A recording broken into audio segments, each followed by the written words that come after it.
So I thought I'd start by talking to you about writing generally and then take questions. Does that suit you? Yes, sir. That is what we want to do. You will give your talk and post the talk, the questions. Very good. Very good. Very good. Yes, sir. Well, I began writing by mistake. I'd always wanted to be a politician and indeed entered the House of Commons at the age of 29, but sadly had to leave the House at the age of 34 when I made a very foolish investment in a company called Aquablast on the advice of the Bank of Boston.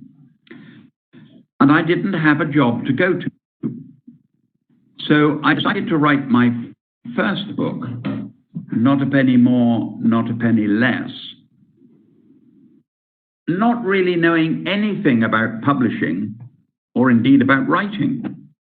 But I thought the idea of four young men all losing their fortune and having to steal it back, not a penny more, not a penny less, was a good idea. 17 publishers turned it down. And the 18th publisher, Jonathan Cape, printed 3,000 copies. And if you're in debt, as I was, for £400,000, their £3,000 advance didn't make a big impact. So I still didn't have a job, and I went on writing. And the real breakthrough came with Cain and Abel, which changed my whole life literally overnight.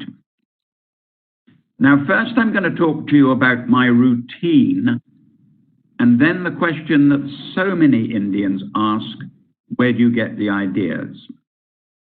The routine is vicious, ruthless. I rise at 5:30 in the morning, and I work from 6 until 8. I take a 2-hour break and work from 10 until 12. Another 2-hour break, 2 until 4. A final break, 6 until 8. 8 hours a day, 4 sessions of 2 hours. And the first draft of a book usually takes 40 to 50 days, over 300 hours. So that's the routine. I only mention this because it doesn't matter how talented you are. If you're not willing to work hard, you will still fail. Talent is, of course, very important, but it has no use without hard work. Now, the question I'm most asked, particularly in India, which I've never been fully able to explain, is that where do you get the ideas? And the simple answer is, I don't know. They come every day. I'm very fortunate. I'm very lucky.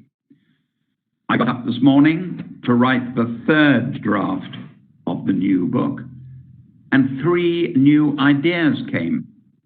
A couple of days ago, when I was writing, the book went in a totally different direction. I didn't plan that. It just happened that morning. So I think I'm a natural storyteller who has ideas all the time. So there's no secret. There's no special way to get a story. You're either a storyteller or you aren't. You could, of course, be a great writer. And there are many great Indian writers. But being a storyteller is different. When you combine the two, of course, you have Dickens. But that is very rare indeed. So there's my little talk, and I will now, with your permission, answer questions. I know it was short, and my wife is mentioning this, but I find the questions lead me into many more things I want to say. And it gives more of your pupils a chance to ask questions. So the first question is, can you hear me, sir? I can hear you very well, thanks. Okay. There is a question that, like in your many YouTube videos, you talk about some books that are must-read. One of them is R.K. Narayan. So if you can tell our scholars why R.K. Narayan fascinates you. Well, he's not only a great writer, he's also a great storyteller. He's one of those rare human beings who combines both. But if I may say so, his true genius is as a short storyteller. Moguldi Days is a work of genius. I discovered him late in life, but I put him up there with the greatest writer-storytellers that has ever lived. So there is a question. Can I take it, sir? Yes, sir. The question says that after you talked about your first book, Not a Penny More, Not a Penny Less, and the question is regarding that. What do you do when after 17th, rejection? What did you do? Your moral was not down? Oh, yes. I was beginning to believe it would not be published, but it might interest you to know that 24 publishers turned down J.K. Rowling, and The Jackal was turned down by almost everyone. So my advice would be to young writers, don't give in, don't give up. Publishers are quite capable of making mistakes. Yes, sir. So another question is, sir, when you have there's a notion of writer's block. Student is writing, what do you do when the words don't come to you? That has never happened to me. That is like the question, where do you get your ideas? I've never had writer's block. My home in Mallorca, where I do most of my writing, is called writer's block. But in fact, I haven't suffered it. I sometimes suffer from not seeing a way out of a problem I've created, which normally could take a day or 2 or 3 hours of walking around before it's solved. But the actual block hasn't yet happened, I'm happy to say. Yes, sir. Okay, the next question is, do you always have the entire plot worked out in one shot, or does the book evolve over a long time? I think you have answered this. I'm lucky if I know 2 or 3 pages ahead. I rarely know a chapter ahead. It takes me where it's going and I follow it. Mainly because I believe that if I don't know where it's going, then the reader can't know where it's going. But there are a lot of writers who plot out each chapter, put little yellow slips up on the wall and follow it. I would say to any of you thinking of writing, do what suits you. Do what is easy for you. Don't listen to other writers, because we all have our own ideas. I know someone who doesn't start work until midnight. I know someone else who won't start until he's drunk half a bottle of whiskey. So you can't say there's a rule. You have to do what suits you, but there's still no substitute for hard work. Okay, so the next question is, which story was the most difficult to develop and why? I mean, amongst your masterpieces, which is the... Well, I think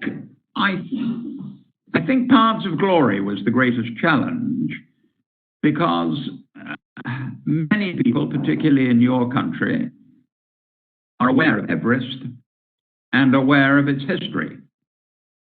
And this remarkable man, Mallory, did he or didn't he conquer Everest? That was the challenge I had. And turning that into a novel, turning a real live story into a novel, was a very great challenge. In many of your videos, some sound coming. Sorry, sir. In many of your video clips, I've seen that you plan to be a captain, national captain for the cricket team.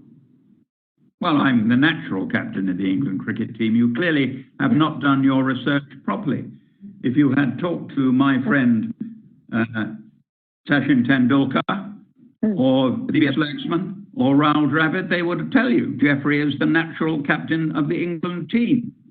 It's just a pity I don't have any talent, but I love the game and I greatly admire the Indian spirit, and your new captain, Kohli, is among the finest batsmen I've ever seen in my life. So, sir, you have a political career, extremely interesting political career. You took part in sports, and now, writing is your favorite. So, of all these three, why did you just stick to writing, not the other two things? Do you have any ambition of taking them back, joining politics? Well, it's a bit late for me to be in the England cricket team, and it's a bit late for me to be Prime Minister. But you can't stop writing. One of the joys of writing is that you are your own boss. I get up when I want to. I write when I want to. I rest when I want to. You can't do that if you're a sportsman or a politician. You have to stick to a regime and you have to fit in with a lot of other people. Writing is a solitary business that is, in some ways, not always pleasant, but it does have the advantage of you being in charge of your own destiny. So for our, Amity School of Languages, which I'm heading, we have many budding writers who aspire to be writers in future. So how should they do the start? They often think, today they are very technologically savvy. They are reading ebooks and many things. So when it comes to writing, you're always using pens, and you are not using the technology or typing your text. So what is your advice to these scholars of this generation? How should they go about reading and writing? So, get yourself a thing called a pad, get yourself a thing called a pen, and get on with it. When I was in Delhi,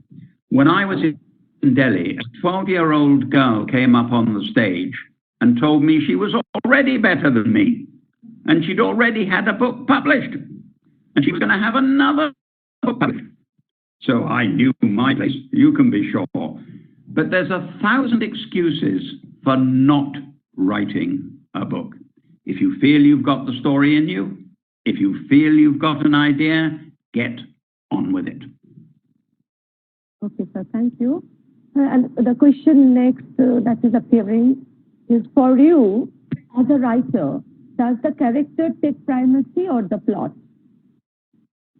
Well, that's a very interesting question, and I'm not sure I know the answer. The characters are very important indeed, because if you don't follow them, if you're not interested in them, if you don't know what's going to happen to them, you'll lose the reader. So I suppose, first and foremost, they have to love William Warwick. They have to love Charlie in As the Crow Flies. They have to love Cain and Abel. Otherwise, they won't turn the page. And if you write a series as long as the Clifton Chronicles, 7 books, Harry Clifton, you'd better like him or you're not going to stay for 7 books. So I suppose the answer to the question is the individual characters are very important indeed, but you've still got to have a story to weave around. Okay, there is one question. Cain and Abel introduced me to you, sir. I just wanted to ask, what is more important while writing? Ideas, characters, and almost the same kind of thing. Can simple ideas attain depth? Did you do to characters? Would you answer that? Well, simple ideas.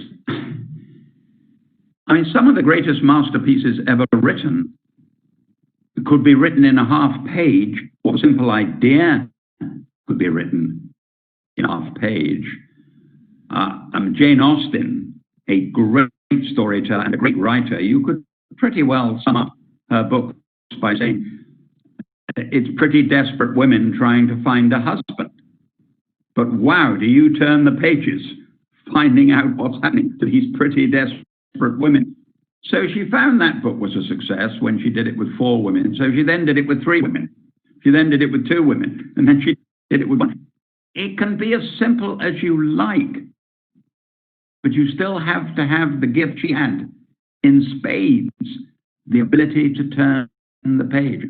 She's a great writer, a great storyteller, and frankly, they're very simple stories. She just tells them better than anyone else. So one question is coming up, how to get idea to write a story from our students. How to get what, sorry? How to get idea, sir, idea. How to get ideas to write a story. I keep coming back to this, and it's the Indian question. All the students. I get again and again. The ideas will come if that's the sort of brain you have. My wife, for example, is chairman of the Science Museum in Britain, having been chairman of a hospital in Cambridge. I am not capable of being chairman of the Science Museum of Great Britain. She is not capable of writing a best-selling book. You have to face that in life and work out the skills you have, realize your potential. But I'd love to be a barroom singer, but I haven't got this. Okay, so the next question is, in the current day and age, where you would find a writer I don't get the question. In current day and age, how do you stand out when the amount of the people are, okay, he wants to say that today most of the writers are very mediocre according to him. So what is your take? Well, you must do your own thing. Yeah. Sorry. So that's a value judgment. Well, I mean, that's the same for cricketers. That's the same for singers. That's the same for professors. Yes, sir. A lot of them are mediocre. If you want to go, have a go, and don't let that put you off. So, and next question is, you mentioned that you work for 2 hours and take a break for 2 hours. What do you specifically do in the break which rejuvenates you? Well, 2 breaks are meals, because I have to eat breakfast. I've just had breakfast, having done my first 2-hour shift. Then I like to go for a long walk when the chapter I'm working on is butting around in my book, in my mind. And I sometimes get ideas on the walk. I sometimes get 2 sentences on the walk. I sometimes get just a single word that's important because I've got the wrong word in a sentence. So you have to be focused. You can't be doing other things. Okay. The next one is, any tips on how to keep a reader engaged throughout the story? Well, you have to keep the story moving along. I wouldn't advise 3 pages of telling someone what they look like and what they're wearing. If you're a storyteller, that is often in the way you tell the story. They feel the person. You don't need to say, he was 6'1", he had a big nose, he had 2 ears, his teeth stuck out, he wore glasses, and you don't have to do it. You can say sentences that reveal all that by the actions he or she takes. So to keep a story moving, you've got to keep the story moving. The next question is, did you ever feel that you could have written something differently after it was published? I avoid that. My wife accuses me of too many drafts in the first place. And she once teased me that if I went into a bookshop and started reading one of my books, I would start changing it. There has to come a point when you hand it over and call it a day and start thinking about the new one. Otherwise, you'd spend your life going backwards. So the next question is, how does one know that the idea they have is worthy to be worked upon, and as the person may have many concepts simultaneously hovering over the mind? So there is basically the doubt that which is the idea that I should work upon, because I have many ideas together. Well, you're very lucky to have many ideas, but let me say that pick the one you feel is the strongest. Pick the one you know most about. I once had a lady say, "Oh, Jeffrey, I want to write a novel, but I have a dull life." And I said, "Well, what do you do?" She said, "Oh, I work in a hairdresser shop." So I said, "Well, you won't get, you never stop getting ideas in a hairdresser shop with all those women chattering away, thousands of stories. So pick the best story you've got." Going back to my point, if you work in a hairdresser shop, set it in a hairdresser shop. Take advantage of the knowledge you have. If you think you're an expert in a particular subject or have a fascination with a particular hobby, share that with your reader, because the reader will realize you know what you're talking about. Now, the bigger question this lady asks, which is a tricky one, if you've got that many ideas, you better go on thinking, because until one shouts at you, you're not there. You need one that says, is demanding to be written. Okay, the next question is, do your characters ever haunt you? Have you ever regretted not having done justice to a character? No, that hasn't been a problem. My character's good and bad. My wife tells me she enjoys my baddies more than she enjoys my goodies, but I think that's fairly common throughout the world. Okay. The next one is, does your political beliefs always include in your writing process? Meaning, are they reflected in your writing? Do they really matter? Do the political beliefs really matter to an author? You mustn't let the reader know what your political feelings are. In fact, when I wrote First Among Us, the story of four young men who want to be prime minister, the man who ended up winning was a member of the Labour Party, whereas I am a member of the Conservative Party. And I like to believe if people read that book, they wouldn't have a clue which party I support. Okay, the next question is, who are some of your favorite authors? I'm a great fan of, as you know, R.K. Narayan as a short story. I think his greatest rivals, I think Maupassant is a short story writer. I think H. Munwati is another great short story writer. But it's hard to name one author, but Stefan Zweig, who wrote Beware of Pity, I think that's a masterpiece. It combines brilliant writing. But then he is also, as a non-fiction writer, almost in a class of his own. I was fascinated the other day to be dining with an old friend who suddenly said that he thought Thoughts of Europe by Stefan Zweig was arguably the masterpiece he'd read in his lifetime. So Stefan Zweig would be my number one. I love storytellers, so naturally like Dickens.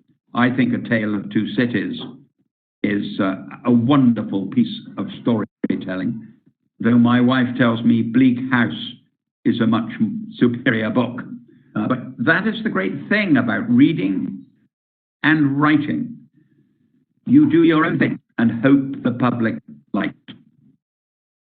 Yes, sir. The next question is coming. How to write short stories? How to write short stories? Well, a short story that couldn't be a book simply because of the length of it. Some of my short stories are 10 pages, some are 50. And they're little vignettes. They're little experiences. They're little moments in life. They're not a full story and never could make one. That doesn't mean they're wonderful, not wonderful. The best short stories I've picked up all over the world have been incidents that have happened to someone. And they're sometimes unbelievable. You know, they must have happened. No one could make it up. So I would say to the person asking this question, observe every day of your life.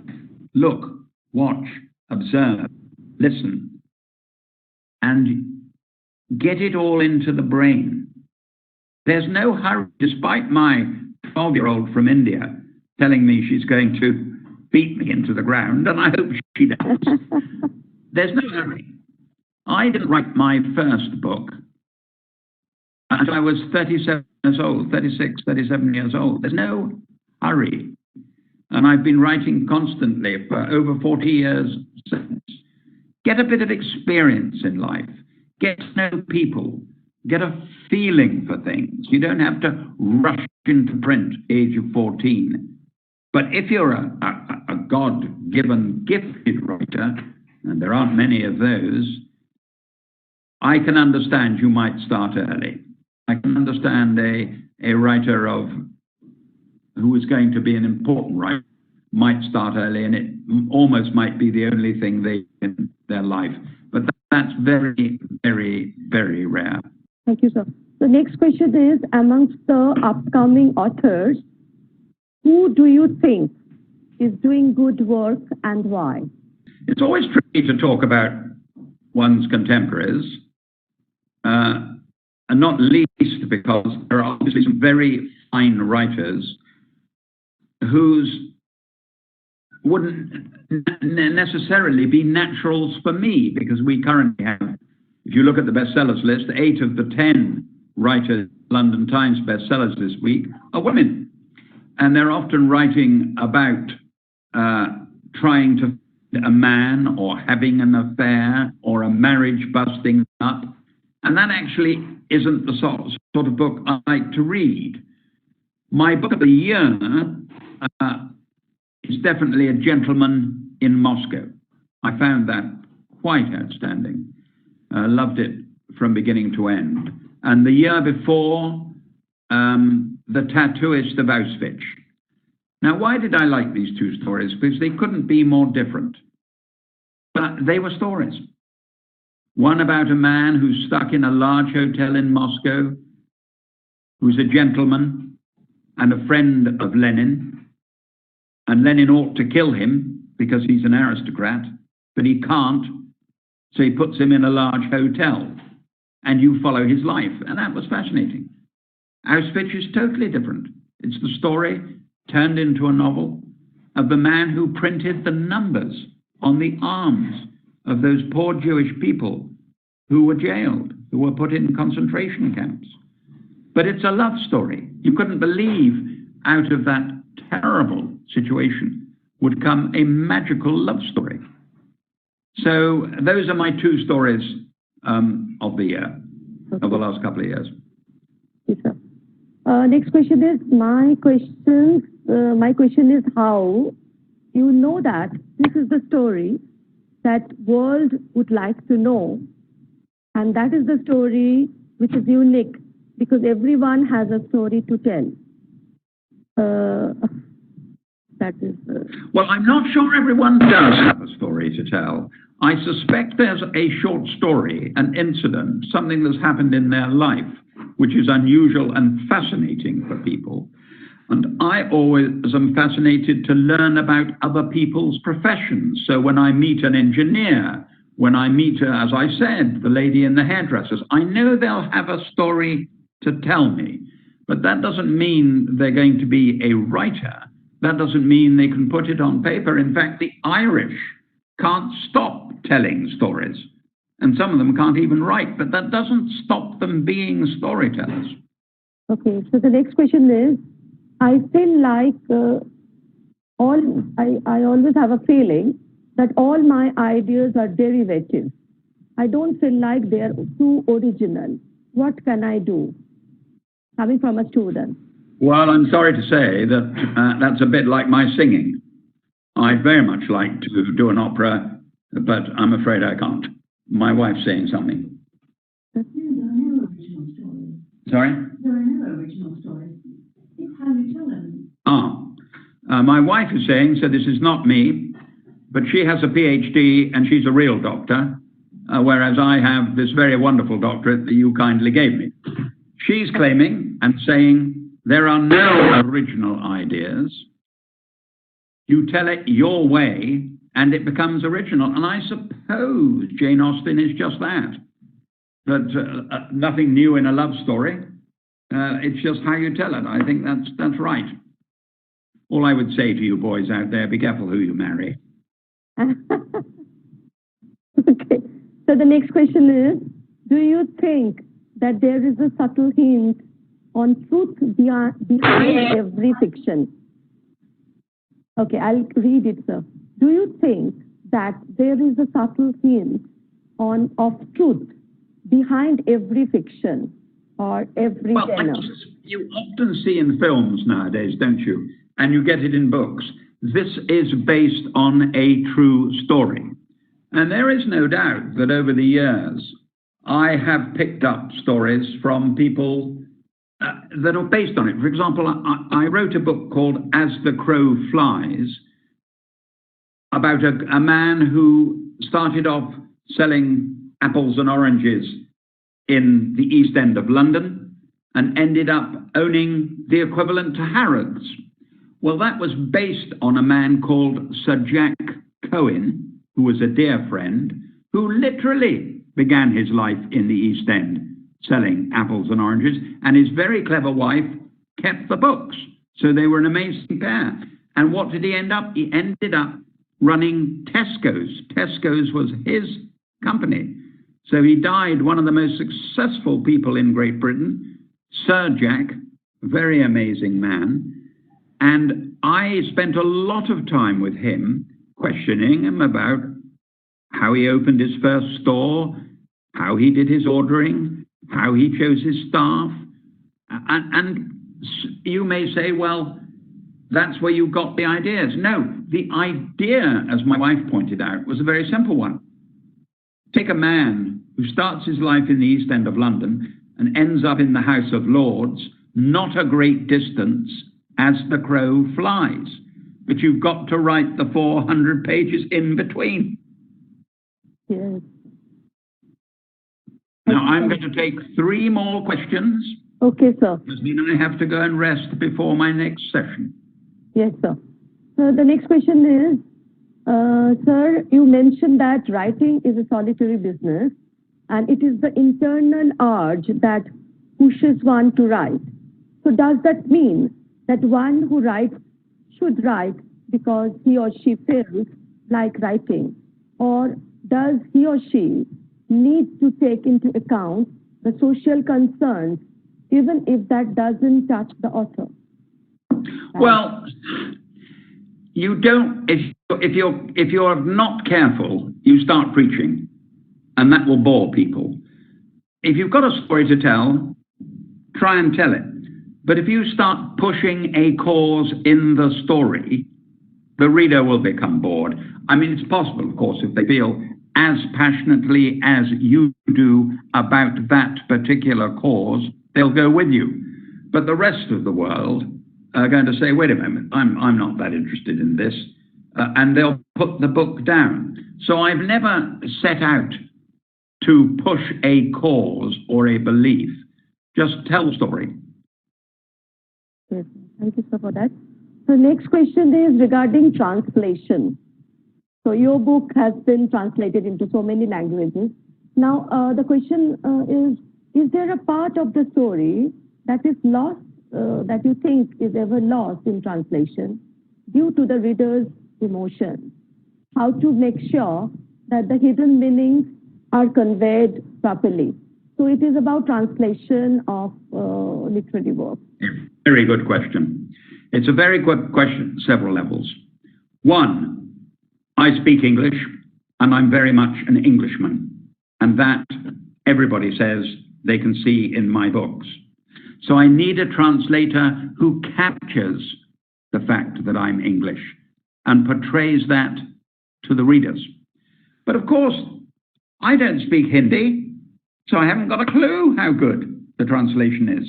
But I will tell you this, whenever I make a foreign deal, I emphasize and express the most important thing to me is the translator. Maupassant wrote the most amazing story called The Necklace, short story, which is considered by those who love literature a masterpiece, a work of genius. I read it, 2 translations of it. One was rubbish and dishonored the great man, and one by Sir Nicholas Moncrief was probably as good as the original. So the answer to this very important question is the translator is so important. In Japan, I had the privilege of being translated by the professor of English from Tokyo University, and such was his reputation that he was on the cover of the book. So Japanese said, well, if he's translated it, I want to read it. So the translator is very important. So you said 3 questions, so this is the third Yes, question. this is the final one. One more, sir. Some of them are always the same. We have all these great writers today. How do we stand out among them? So that basically the scholar wants to say that there are so many great writers around us, then where do they stand as writers, I mean, the youngsters? I think, funnily enough, we live in an age of great writers, and that's partly because so many more people are well educated. So many more people have the chance to write and succeed. 200 years ago, it was a very tiny population of people who could actually pick up a pen and move it across a piece of paper. And of course, that has changed over the ages, and it's become easier and easier. So now the competition, if I can put it that way, to be read, to have people be kind enough to read you, is greater than it's ever been. And I will say, during this coronavirus period, I've been locked up so far for 74 days and have written a book during that 74 days. But it makes me wonder how many other people have written a book during that 74 days, because they can't go to work, they can't do the normal things they do in life. And I suspect that next year, you're going to see a bonanza of good books that have sometimes come from people who've never written before. I think it'll be a bumper year next year. Can I end by thanking you very much for this privilege of being allowed to speak to you? And can I say to all those enthusiastic would-be writers, especially the one who asked the question about, didn't you feel like giving up after you'd been turned down by everyone? Don't give up. Keep going. And very good luck with your exams. Good luck in the future, because I have, you know now we have 2 Indians in the British cabinet. It won't be long before you see an Indian Prime Minister, and I'll tell you what they have that we're lacking at the moment. They work very hard indeed, and so must you. Good luck. Thank you, sir.